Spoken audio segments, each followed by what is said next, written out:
राजा वहां आए, लेकिन कोई भी उसे हिला तक ना सका। उसे तोड़ना तो दूर की बात है। आज रघुवर ने गुरु का आदेश पाकर के उस धनुष का खंडन किया और श्री जानकी के साथ में राम जी का विवाह हुआ। हो जय रघुनंदन जनक दुलारी, सीता राम मनोहर जोड़ी। राम सीता राम जय जय राम, राम जय जय राम, जय जय राम, जय जय राम।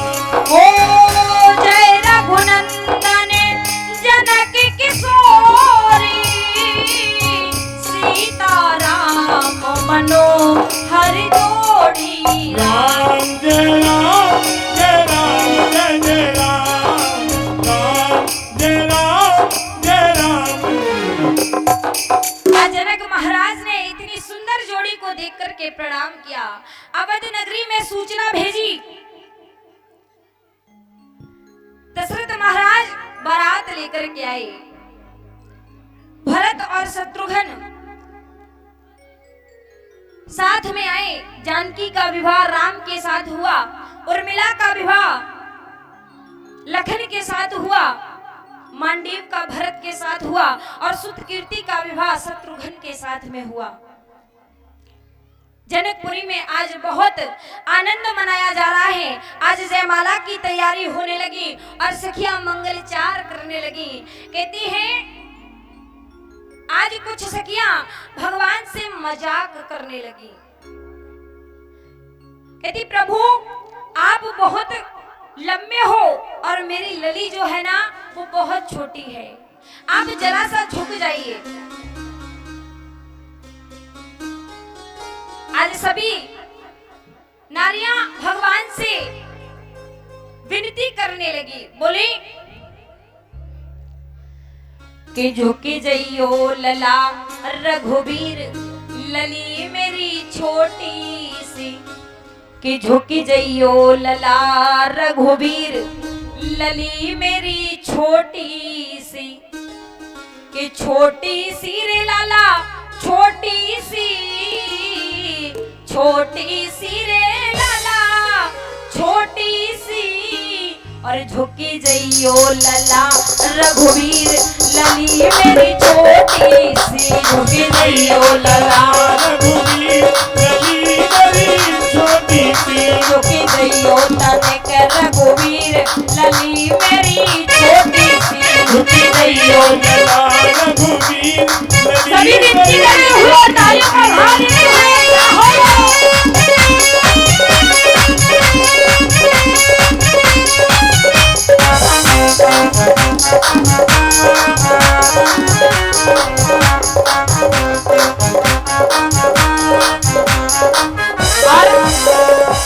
कब से ठाड़ी पग दुखने लागे, कब से ठाड़ी दुखने लागे, कब से ठाड़ी पग दुखने लागे। कब से ठाड़ी दुखने लागे। और लाला लाला तुम हो बड़े बेपीर, लली मेरी छोटी सी। लाला तुम हो बड़े बेपीर, लली मेरी छोटी सी। झुकी जइयो लला रघुवीर, लली मेरी छोटी सी। ताली लगे लला रघुवीर, लली मेरी छोटी सी। क्या हो बोलो रामचंद्र भगवान की।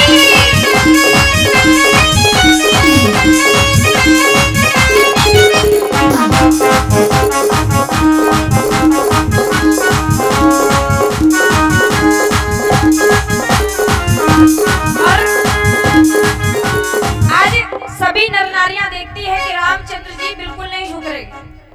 आज सभी नर नारियों ने आज लक्ष्मण जी से अरदास की। बोले प्रभु आप भी कुछ ऐसा करिए जिससे राम जी झुक जाए।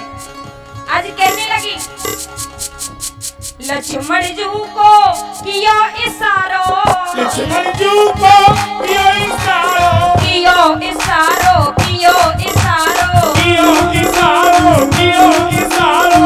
लक्ष्मण जी को कियो इशारो।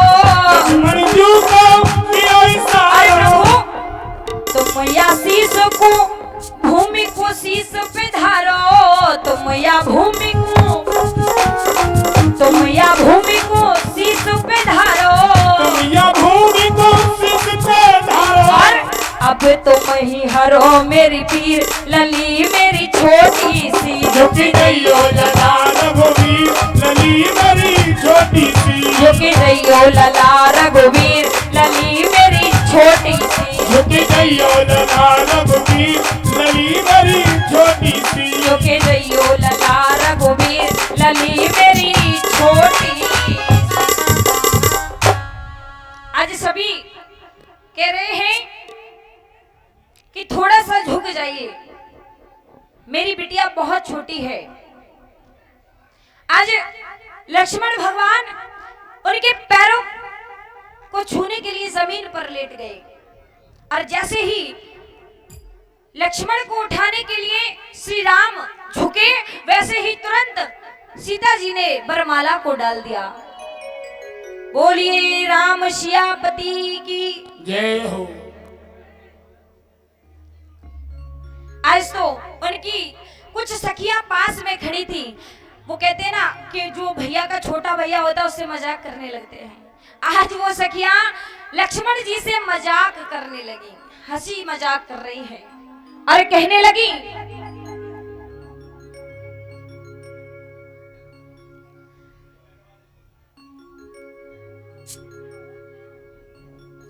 कि ना ईरते होते। आज सखियां लक्ष्मण जी से मजाक में क्या कह रही हैं, सुनिए। कि ना चीर से होते और ना तकदीर से होते। कि ना चीर से होते ना तकदीर से होते और बा अवधपुरी में लड़का पैदा खीर से होते। बा अवधपुरी में लड़का पैदा खीर से होते। बा अवधपुरी में लड़का पैदा खीर से होते। बोले उस अवधपुरी में लड़का ऐसे वैसे थोड़ी ना होते हैं, खीर से पैदा होते हैं। ना चीर से होते ना तकदीर से होते। बा अवधपुरी में लड़का पैदा खीर से होते। बा अवधपुरी में लड़का पैदा खीर से होते।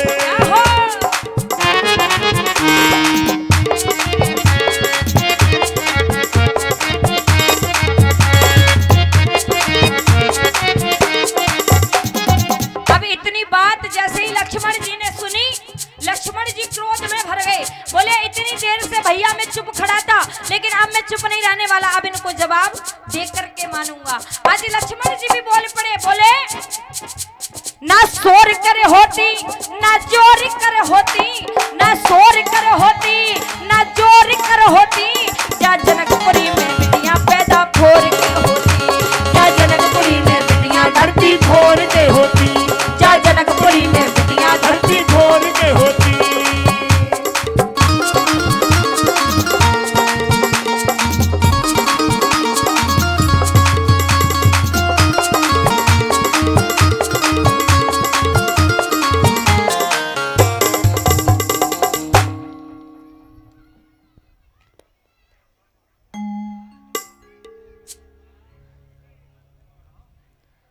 आज परशुराम जी कहते हैं कि परशुराम जी धनुष के टूटते ही आ गए। राम जी ने परशुराम जी का क्रोध शांत कराया। चारों भाइयों की शादी हुई, वापस घर आए और कुछ समय बाद राजा ने राम को राजगद्दी पर बिठाने की इच्छा हुई। मंथरा ने महारानी कैकेयी का दिमाग बदल दिया, विचार को बदल दिया और कैकेयी ने भगवान राजा दशरथ से 2 वर मांगे।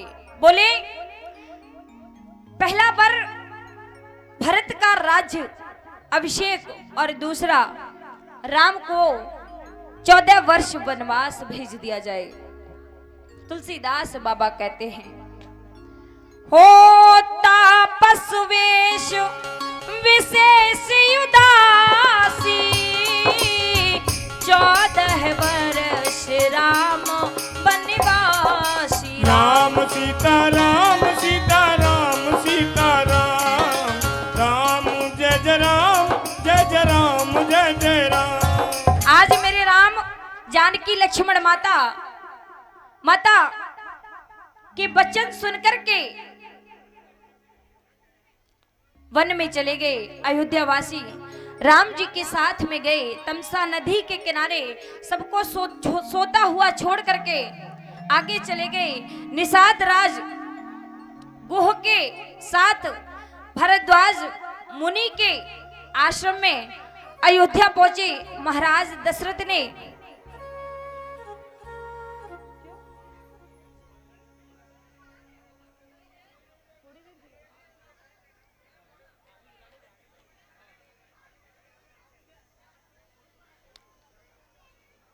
दशरथ जी ने कहा कि हम लौटकर नहीं आएंगे। आज भरत जी कि राम राम कहि राम कहि राम राम कहि राम, और तन पर हरि रघुवर विरह राउ गयहु सुरधाम। आज दशरथ जी केकई से कह रहे हैं, केकई तुमने ये अच्छा नहीं किया। आप हमसे कुछ भी मांग लेती, लेकिन आपने ये क्या मांग लिया।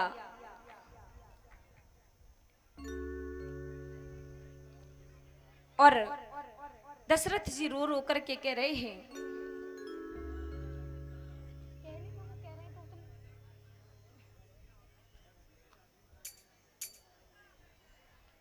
आज दशरथ जी रो रो करके कह रहे हैं कि कई तुमने ये अच्छा नहीं किया।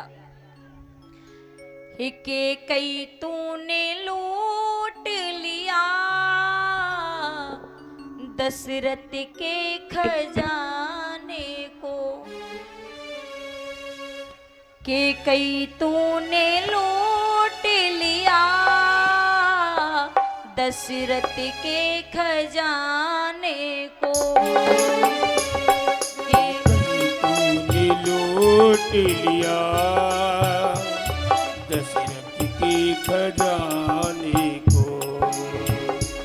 तू तरस जाएगी रानी, तू तरस जाएगी रानी, मांगे अपनी भराने को, मांगे अपनी भराने को।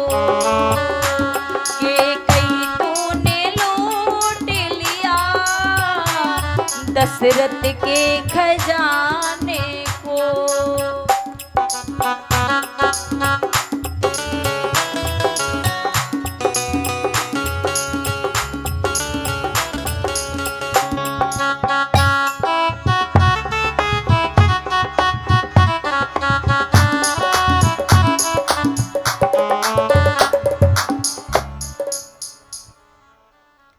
आज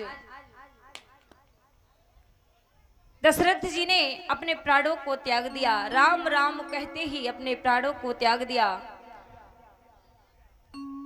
जिस समय आज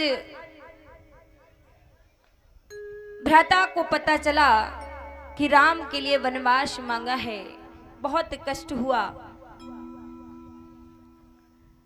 आज सभी अवधवासी भरत जी के साथ में प्रभु राम जी के पास गए। भरतलाल नंदी ग्राम में जमीन के नीचे गुफा में लौट करके आकर के नंदी ग्राम में जमीन के नीचे गुफा बना करके वास करने लगे। सुखदेव जी कहते, राजन परीक्षित मेरे प्रभु अत्रि मुनि के आश्रम पर आए और मेरे प्रभु ने उसके बाद में सुपनखा का वध किया। चलते चलते जटायु का वध किया और सुग्रीव के साथ में मित्रता हुई और कुबेर ने अपना विमान राघवेंद्र जी को समर्पित कर दिया और मेरे प्रभु रामचंद्र जी वापस अवधपुरी वापस आ गए। बोलिए रामचंद्र भगवान की जय हो। सुखदेव जी कहते, राजन परीक्षित चंद्रवंश का निरूपण करते हैं, जिस चंद्रवंश में मेरे गोविंद का प्रागट्य हुआ। आदरणीय सुखदेव जी कहते हैं, राजन परीक्षित, पृथ्वी पर पाप ज्यादा बढ़ जाता है तो दुष्टों का बोलबाला हो जाता है और दुष्टों को का वध करने के लिए मेरे प्रभु अवतार लेते हैं।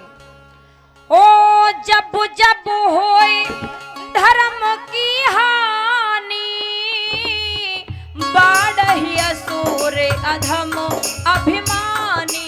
राम सीताराम सीताराम जय जय राम, राम जय जय राम, जय जय राम, जय जय राम।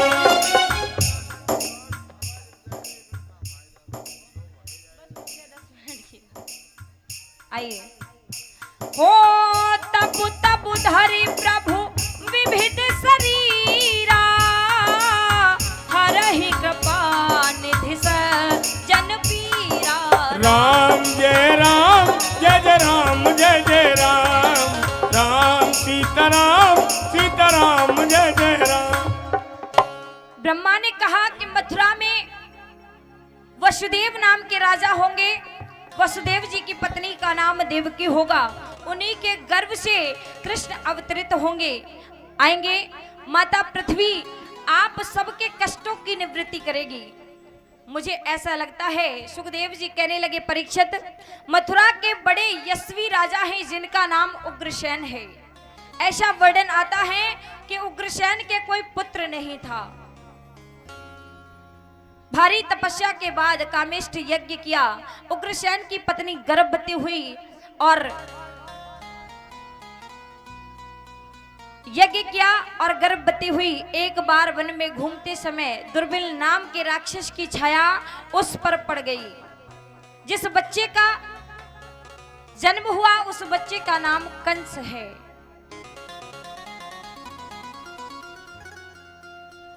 इसलिए उग्रसेन जी ने लता पताओं में लपेटकर यमुना जी में बहा दिया। वसुदेव के पिता सूरसेन यमुना जी में भजन कर रहे थे, उस बच्चे को तैरता देखा तो उस बच्चे को गोद में उठा कर के ले आए।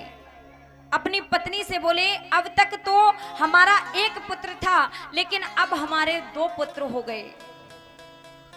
नारद जी द्वारा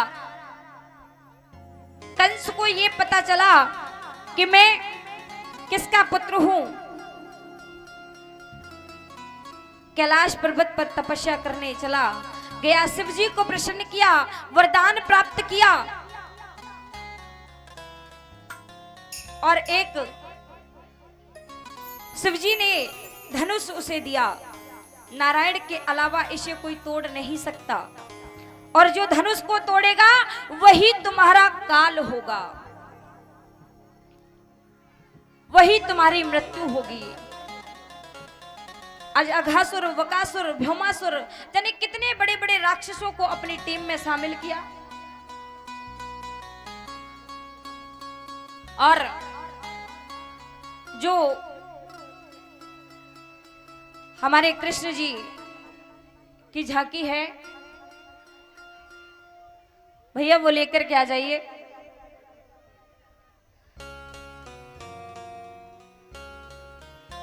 उग्रसेन ने कंस को समझाया, आज उग्रसेन जी को ही कारागार में डाल दिया, मथुरा में ढिंढोरा पिटवा दिया कि आज से सबकी पूजा पाठ बंद, आज से पूजा मेरी होगी, सिर्फ मेरी।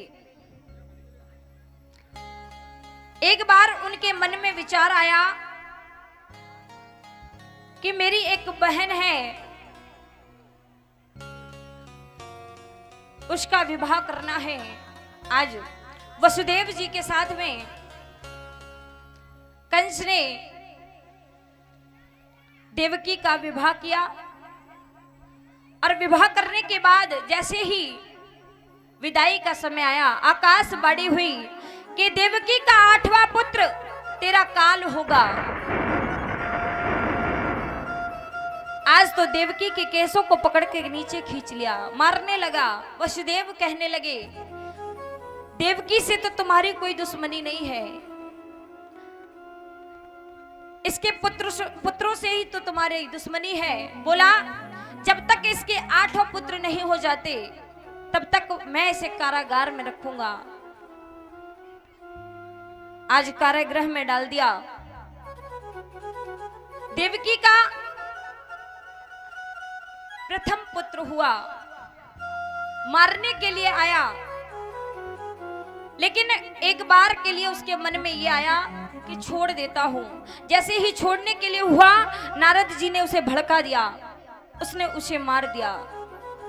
इसी प्रकार उसके आज देवकी के 7वां पुत्र